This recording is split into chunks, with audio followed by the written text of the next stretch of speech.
হয়েছে? আমাকে স্পর্শ করো না রাজা। কেন কেন আমি তোমাকে স্পর্শ করবো না চন্দ্র? ও রাজা গো, আমি যে অশুচি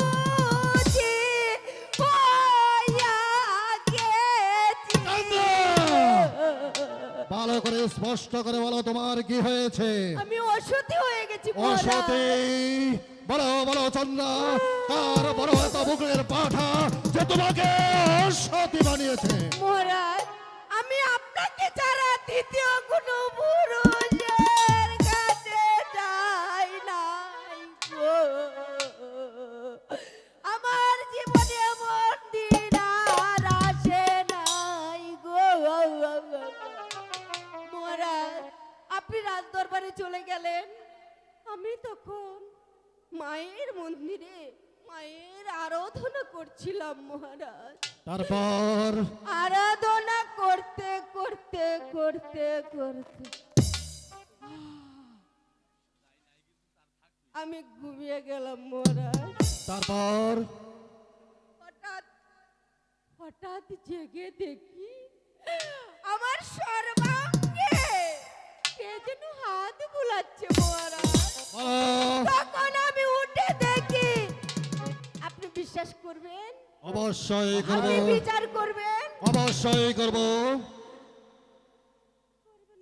নিজের সন্তান আপনার দুলাল আমার কাছে কি চেয়েছে জানেন? কি চেয়েছে? ওরা মায়ের মন্দিরে প্রবেশ করে আমার কাছে চেয়েছে প্রেম ভিক্ষা।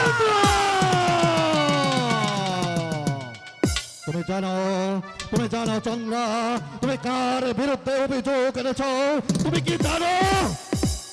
জানতাম তো, বিশ্বাস করবে না তো, নিজের সন্তান বলে কথা। ও ভগবান, আমাকে তুমি তুলে নাও, আমি আর এই মুখ কাউকে দেখাবো চন্দ্র না।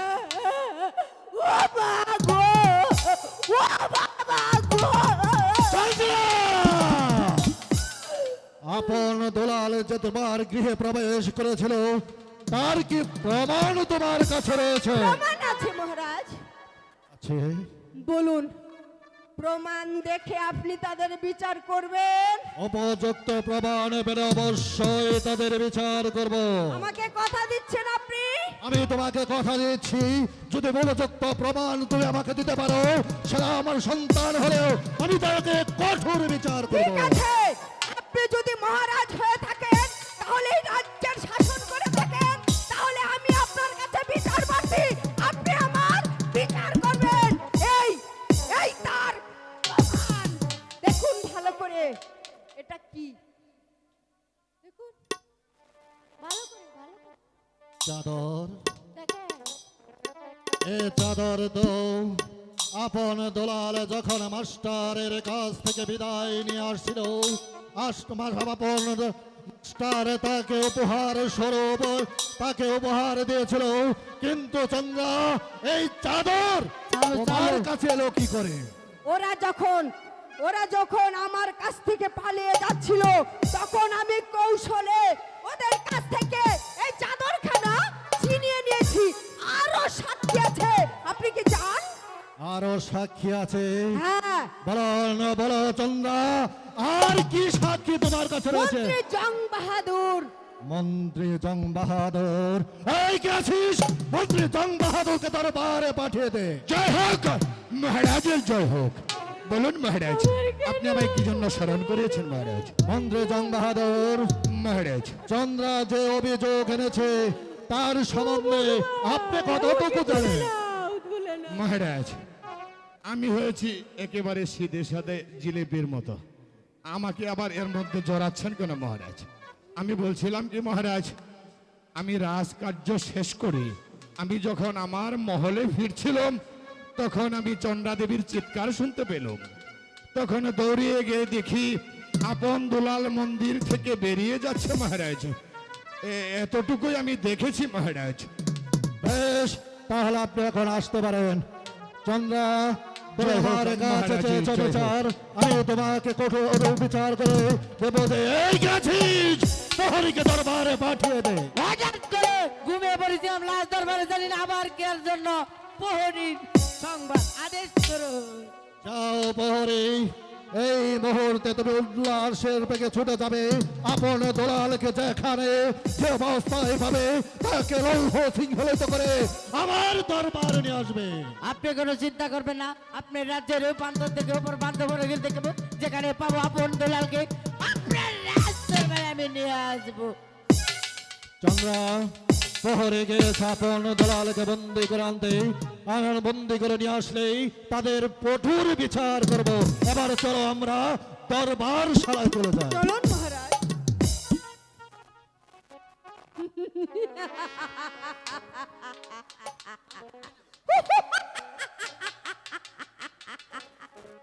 বৃদ্ধ রাজা, আমার মতো একটা কুমারী মেয়েকে বিয়ে করে তুমি যে ভুল করেছো তার খেসারত তোমার এই রাজ্য, তোমার সন্তান, তুমি তা খেসারত দিতে হবে। তোমার রাজ্যটা যদি জ্বালিয়ে পুড়িয়ে ছারখার না করে দিয়েছি, আমি অজয় রাজের কন্যা চন্ডা দেবী না।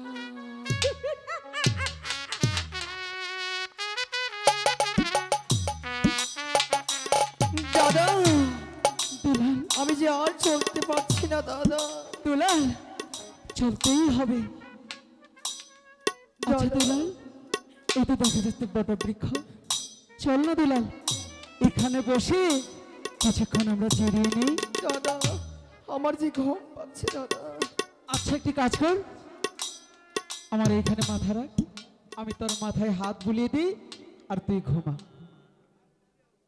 উফ, মরার চাকরি রে চাকরি, এত বেলা ভিক্ষা করলে গেলে বালা, চালা চালা চোখ চালাইছি আপন দুলাল রে ভাই না।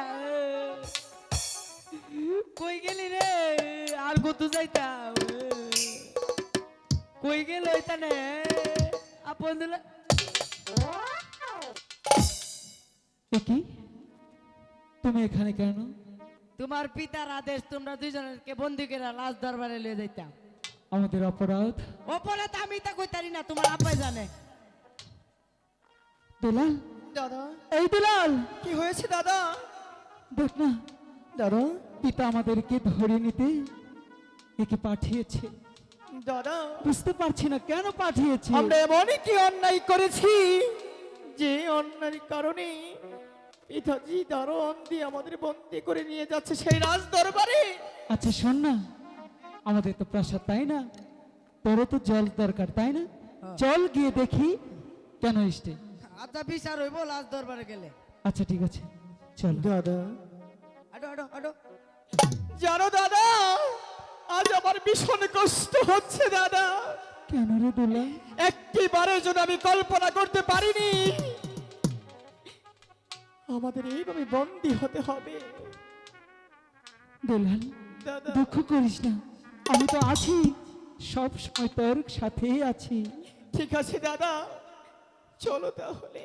ঠিক মায়া আছে। হইলে কি হইবো, আমি হুকুমের গুলাম।